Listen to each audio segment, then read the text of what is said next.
By the end of a couple of years or so, 1995, there were probably 50, 70 startups doing exactly the same thing we were trying to do.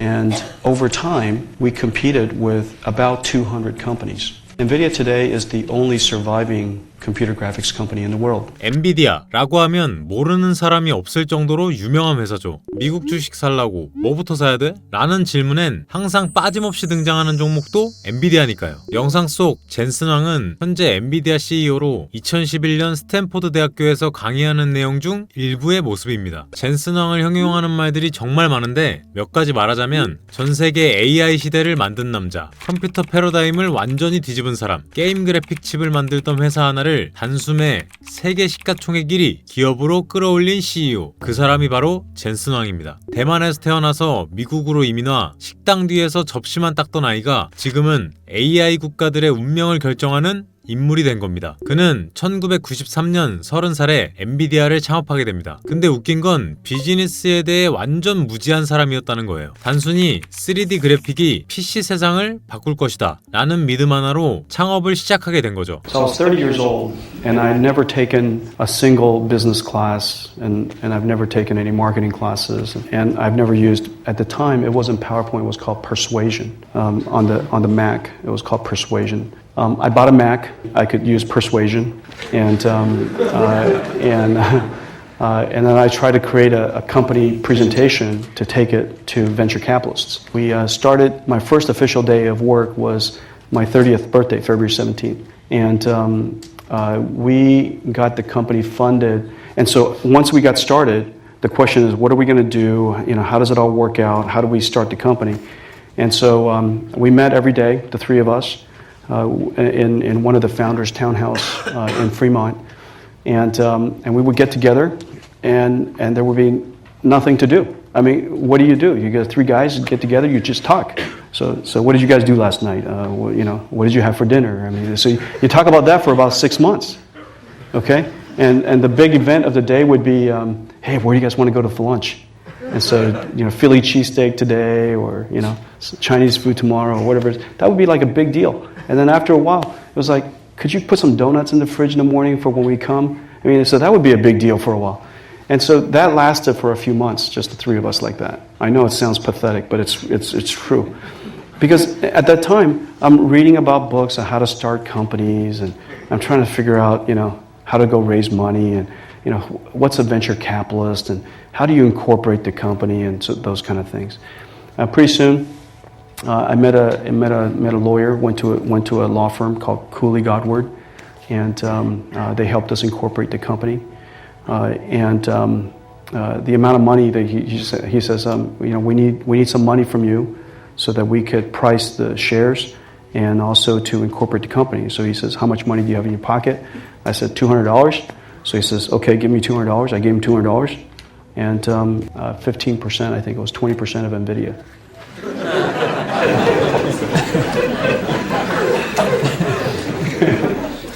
So it was a good deal. Yeah, 20%. Yeah, and then I went back to the house, and then went back to the condo, and they both gave me $200, and they both got 20%. And that's how it worked, literally. Here's the thing. NVIDIA, I never finished my business plan. I know it. We never finished a business plan. Never could figure out how to finish a business plan, to tell you the truth. If I would have finished that book, and I went to Borders and got Gordon Bell's book, How to Start a High-Tech Company. It's like this thick. If I would have read the whole thing, I would have been dead now.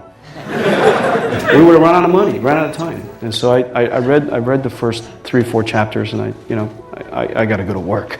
Yeah, so I incorporated the company. They introduced us to two venture capitalists, and I just went to their office and told them what I'd like to do. The thing that gets the company funded, when you get to that point, you just have to remember a few things.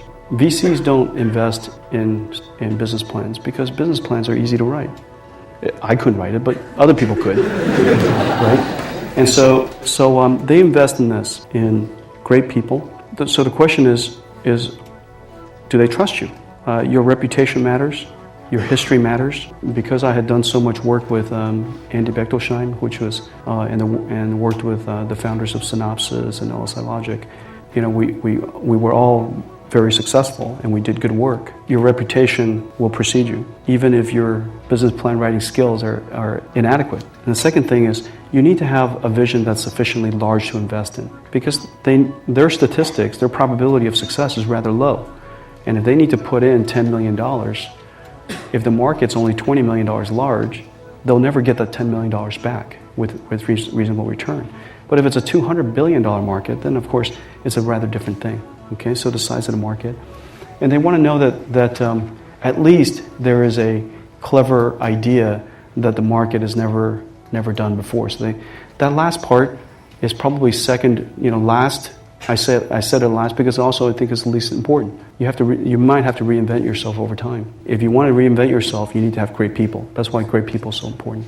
엔비디아는 사업계획서 없이 시작했다. 이 말이 진짜 의미하는 게 무엇이냐면 대부분 창업을 사업계획을 가지고 한다 라고 하지만 실리콘밸리의 대형 회사들은 사람으로 시작한다고 합니다. 사람을 바탕으로 계획의 회사가 아닌 실행의 회사로 자리 잡은 거죠. 즉 엔비디아의 본질은 계획이 아닌 실행에 있다는 말인 거죠. 그리고 6개월간 아무것도 하지 않았다는 것은 방향을 잡았다는 건데 시간의 비효율이 아닌 혼란과 탐색을 정당하게 받아들이고 엉뚱한 길을 가지 않기 위해 노력했다고 보여집니다. 이로써 엔비디아는 완벽한 계획으로 시작된 회사가 아닌 30살 창업자가 단돈 $200를 들고 만든 아무것도 모르는 상태에서 시작된 회사라는 겁니다. 그런데도 살아남은 이유는 올바른 사람, 올바른 시장, 기발한 아이디어를 선택했기 때문입니다. At the core of our company's success, innovation. Now, a lot of companies say innovation is important to their company. Invention is important to their company.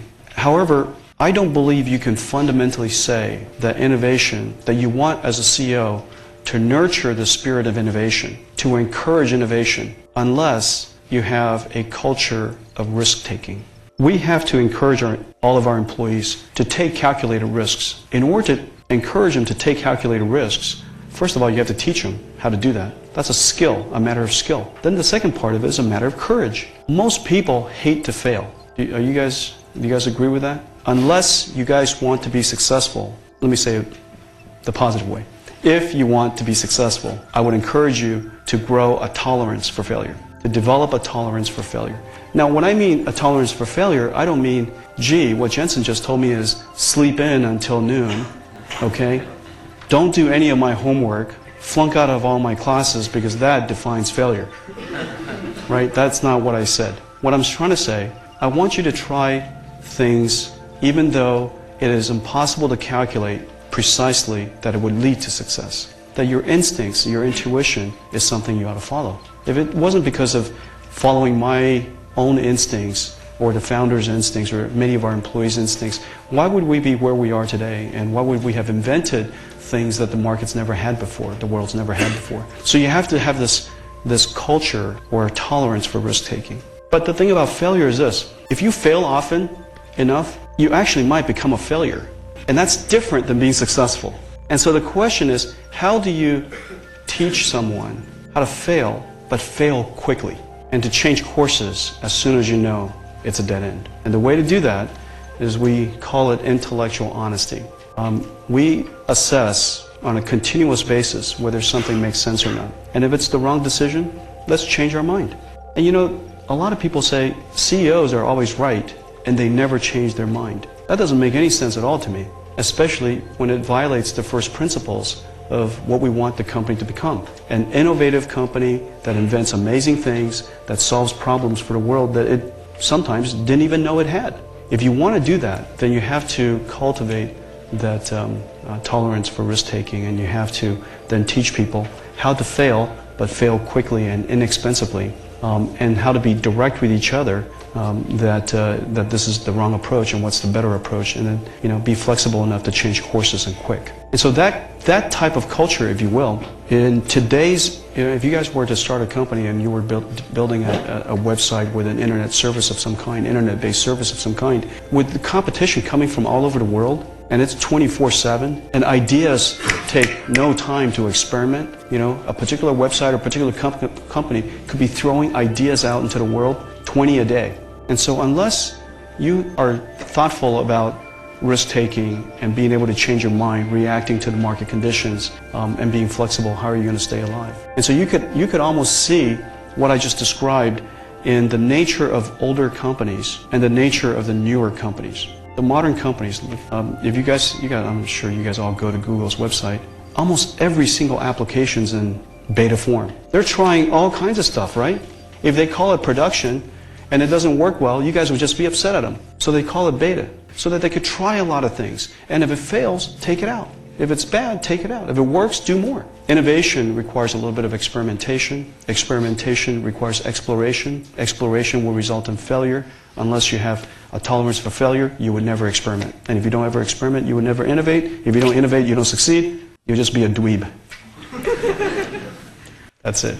200개가 넘던 그래픽회사는 젠슨황이 말한 대로 2022년대 현재에는 엔비디아 단 하나만이 독립적으로 살아남았습니다. AMD는 CPU와 GPU 혼합회사고 인텔은 CPU 중심이라 순수 그래픽 전문 부분만 보면 엔비디아만 독립 생존에 성공했다는 걸 알 수 있습니다. 챗GPT, 오픈AI, LLM, 자율주행, 로보틱스, 생성형 AI 이 모든 기술은 GPU 없으면 아예 돌아가지 않습니다. 그리고 GPU의 아키텍처는 전부 젠슨황이 직접 설계한 철학 위에 세워져 있습니다. 그는 단순히 CEO가 아니라 엔비디아의 아키텍트이며 GTC 기조연설에서 발표되는 방향은 사실상 AI 업계의 향후 청사진과 같은 거죠. 현재 엔비디아의 시총은 전 세계 기업 중 최상위권이고 이 상승을 운이라고 보는 분석가는 단 한 명도 없습니다. 이런 GPU도 사실상 비트코인과 같은 대접을 받았었습니다. 비트코인이 처음 등장했을 때 금융권의 대부분이 비웃었죠. 탈중앙화 통화? 저건 장난감이다 라는 등의 반응이 GPU가 처음 등장했을 때와 똑같은 반응이었습니다. 하지만 비트코인은 시간이 흘러 중앙은행의 통제를 벗어난 앞에 검영 불가능한 가치 저장 수단, 전 세계 누구나 접근 가능한 금융 인프라로 진화했습니다. AI와 비트코인은 서로 다른 도메인이지만 모두 기존 권력 구조를 파괴하고 새로운 질서를 만든다는 점에서 완전히 공명되는 셈이죠. 젠슨황이 만들어낸 대-AI 시대는 데이터와 컴퓨팅 파워가 가장 중요한 자산으로 떠오른 시대입니다. 지금 글로벌 자본은 AI에 투자하지 않는 국가, 기업은 뒤처진다는 사실을 누구보다 잘 알고 있죠. 마찬가지로 비트코인을 보유하지 않은